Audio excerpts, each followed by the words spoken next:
എന്തുകൊണ്ടായിരിക്കാം ഫൈസൽ ഇപ്പോൾ ഇങ്ങനെ ഒരു നടപടിയിലേക്കൊക്കെ പോകുന്നത്? താങ്കളുടെ പേര് അതിൽ ഉൾപ്പെട്ടത് എന്തുകൊണ്ടായിരിക്കാം?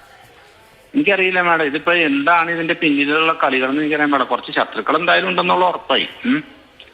ആവശ്യമില്ലാത്ത ന്യൂസുകൾ. മാഡം ഒരു കാര്യം, മാഡം പാലാര് മറ്റേ തൃക്കട ഭാഗത്തുനിന്ന് വേശ്യാലത്തിൽ നിന്ന് ഇറങ്ങി ഓടി തമ്മനം ബേസൽ എന്ന് പറഞ്ഞു.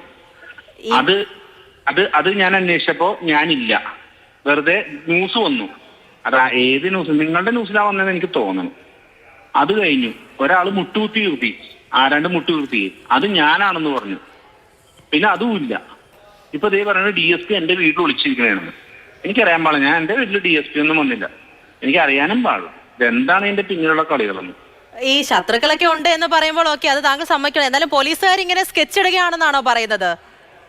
അല്ല, എനിക്ക് ഇതിന്റെ പിന്നിലുള്ള മോട്ടീവ് എന്താണ്, ഇതിന്റെ പ്രശ്നം എന്താണ്, ഇതിന്റെ സത്യാവസ്ഥ എന്ന് എനിക്ക് മനസ്സിലാവുന്നില്ല.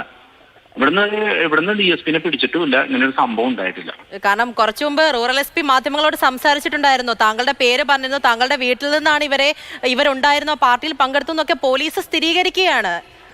അതെ, സ്ഥിരീകരിച്ചിട്ട് കാര്യമുണ്ടോ മാഡം? ഇവിടെ വന്നിട്ട് ഇവിടെ പാർട്ടി നടന്നാലേ സ്ഥിരീകരിക്കാൻ പറ്റുള്ളൂ. ഇവിടെ മാഡം, ഇവിടെ എന്റെ ഭാര്യയും മക്കളൊക്കെ ഉണ്ട്.